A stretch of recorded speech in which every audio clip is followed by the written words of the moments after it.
अब खबर इजराइल के साथ सबसे बड़े साजिश की करते हैं। नेतन्याहू को उनके सबसे भरोसेमंद खुफिया अधिकारी ने बहुत बड़ा धोखा दे दिया है। इजराइल और पश्चिमी मीडिया की एक रिपोर्ट यह दावा कर रही है कि हमास के हमले के बारे में मोसाद को एक एक बात मालूम।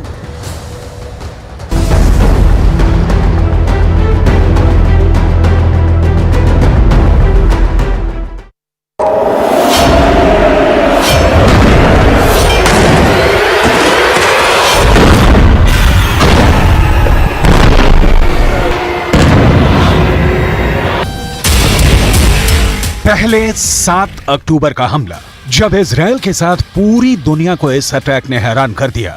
फिर 1.5 महीने तक गाजा पर बमबारी, 13,000 लोगों की मौत, गाजा का जर्रा जर्रा बिखर गया।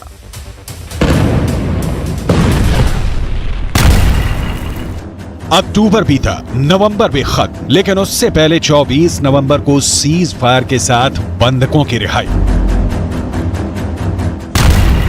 इन सबके बीच एक रिपोर्ट तूफान बनकर आई है, जिसने इजराइल के हमास के खिलाफ चल रहे ऑपरेशन को बहुत बड़े शक के घेरे में डाल दिया है। जितना बारूद गाजा पर नहीं गिरा, उतनी आग इस रिपोर्ट में है।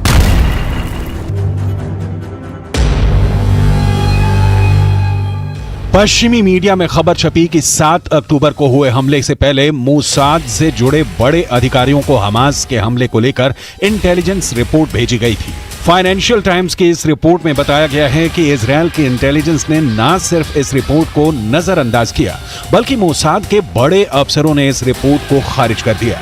अब खारिज करने का क्या मतलब है? क्या मोसाद का कोई बड़ा अधिकारी हमास से मिल गया था? क्या मोसाद के अंदर हमास का स्लीपर सेल बन चुका है, जिसमें बड़े बड़े अधिकारी हमास के लिए डबल एजेंट बन गए हैं?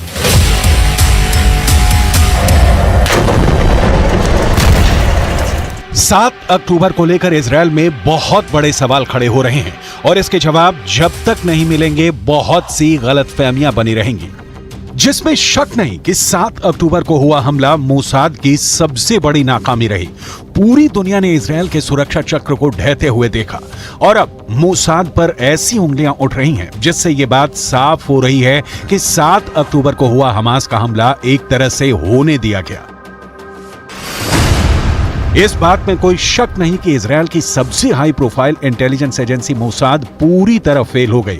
हमास ने जब 7 अक्टूबर को खुल्लम खुल्ला इजराइल पर हमला किया, तो उसने 1200 इजरायली नागरिकों की हत्याएं की और साथ में करीब 250 लोगों को बंधक बना लिया। Hamas, in a remarkable act of creativity, burst through the borders of Gaza and seems to have taken a number of Israelis hostage.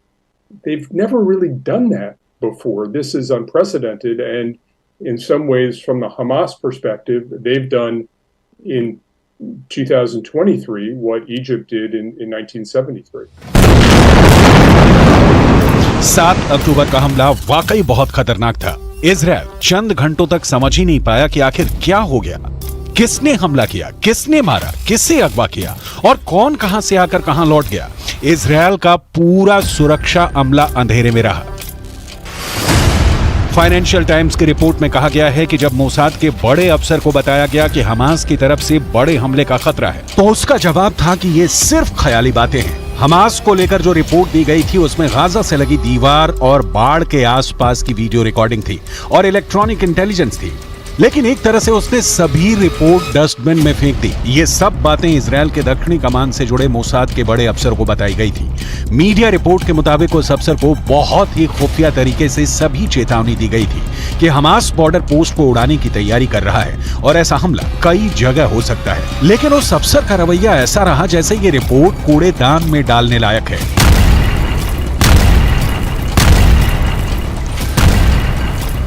Mossad को जो खुफिया रिपोर्ट मिली थी, उसमें इजराइल के कुछ ठिकानों का भी नाम था जहां हमास हमला करना चाहता था और 7 अक्टूबर को ऐसा हुआ भी।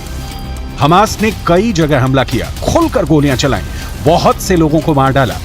ये सब बातें मोसाद के उस अफसर को बताई गई थी, लेकिन उसने एक भी रिपोर्ट को लेकर यकीन नहीं किया। हमास के खतरे को एक तरह से जानबूझकर नजरअंदाज किया गया।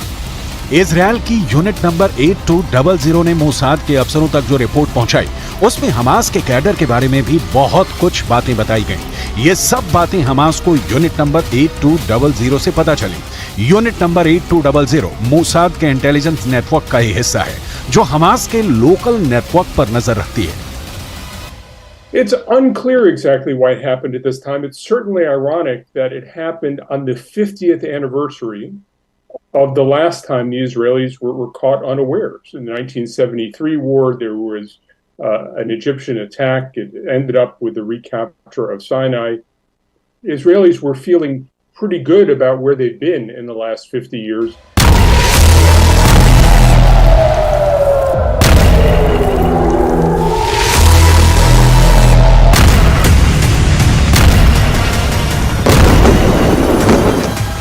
7 अक्टूबर के हमले को 1973 में हुए हमले के बाद सबसे खतरनाक अटैक बताया गया है। 1973 में यौम किपुर के दिन, जो यहूदी धर्म में पवित्र दिन माना जाता है, उस दिन सीरिया और मिस्र की फौज ने हमला करके इजरायल को चौंका दिया था। 7 अक्टूबर को भी यही हुआ। इजरायल फिर चारों खाने चित्त हो गया। उसके बाद इजरायल की बमबारी से जो कुछ भी हुआ, चाहे उसने गाजा को पूरी तरह मिटाने वाली बमबारी की हो, लेकिन सच यही है कि इजरायल की खुफिया एजेंसी मोसाद की हैसियत पूरी तरह मिट्टी में मिल चुकी है।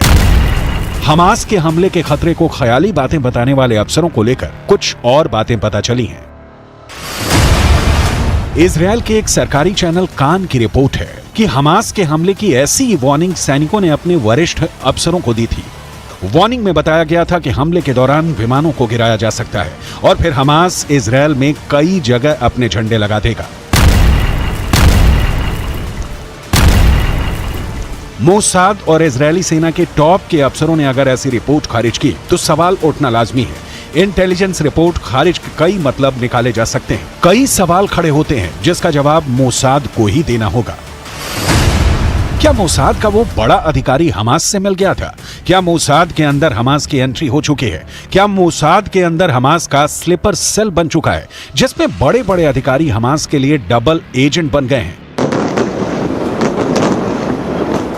ये सवाल इसलिए उठते हैं क्योंकि इजरायल के लिए हमास हमेशा सबसे बड़ा खतरा माना गया है। और अगर मोसाद का कोई बड़ा अफसर बड़े हमले के इंटेलिजेंस रिपोर्ट को लेकर कहे कि ये ख्याली बातें हैं, तो सवाल तो उठेंगे। अब गाजा में युद्ध के बीच मोसाद को फैसला करना है कि वो ऐसी नाकामी और ऐसे लापरवाही से कैसे निपटता है। इस वक्त इजरायल की सेना सीज फायर के बीच उत्तरी गाजा में लड़ रही है और वहां उसे हमास की तरफ से बड़े हमले झेलने पड़ रहे हैं। हमास के एंटी टैंक दस्तों ने इजरायल की टैंक फोर्स का जीना मुश्किल कर दिया है। हमास का दावा है कि वो इजरायल के 180 से ज्यादा टैंक और बख्तरबंद गाड़ियों को फोड़ चुका है और अब उसकी निगाह इजरायल के सॉफ्ट टारगेट पर है, यानी उसके सैनिकों की वो टोलियां जिन पर हमला करके हमास बड़ा स्कोर बनाना चाहता है। फिलहाल इजरायल के प्रधानमंत्री चाहते हैं कि गाजा से बुरी खबर ना मिले और इस वक्त बंधकों की रिहाई ही उनका सबसे बड़ा एजेंडा है। אבל אני מדגיש לכם, המשפחות ולכם אזרחי ישראל, אנחנו מחויבים להחזרת כל חטופינו. זוהי אחת ממטרות המלחמה, ואנחנו מחויבים להשיג את כל מטרות המלחמה.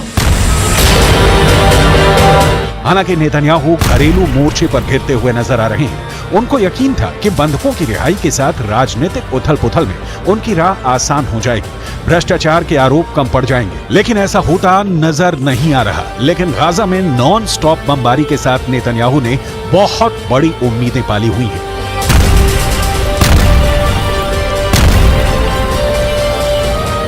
He's going to show that he's a strong leader by leading a strong attack into Gaza. His critics on the right will say he's a weak leader for wanting to stop the attack on Gaza. His critics on the left will say he's a weak leader because he was napping when he should have been preparing for this assault. So in the near term, Netanyahu is going to appear very strong.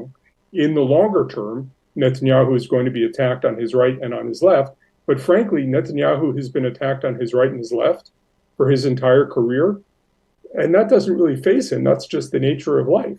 Netanyahu is fighting for his political survival, as he always does. Netanyahu को बहुत जल्दी बड़े फैसले लेने होंगे और इसमें Mossad में उठापटक भी शामिल रहेगी। 7 अक्टूबर को जो डेंट मोसाद की इमेज को लगा है उसकी भरपाई करना बहुत मुश्किल है, लेकिन अगर इजरायल के इंटेलिजेंस नेटवर्क में हमास की एंट्री हो चुकी है तो समझ लीजिए कि नेतन्याहू को फिर बहुत बड़े हमले का सामना करना पड़ सकता है, क्योंकि 7 अक्टूबर को हुआ हमला तो फिर शुरुआत कही जाएगी। इजरायल की सबसे बड़ी ताकत उसका इंटेलिजेंस नेटवर्क पूरी तरह खत्म माना जाएगा और इसी से जुड़ी इजरायल की पूरी सिक्योरिटी, जिसमें घुसपैठ का मतलब नेतन्याहू से बेहतर कौन जानता है। इस वक्त पूरी दुनिया का फोकस गाजा पर है, इजरायल पर है, हमास के अगले कदम पर है और साथ में नेतन्याहू के फैसलों पर है। इस युद्ध में अगले कुछ दिन बहुत अहम होने जा रहे हैं।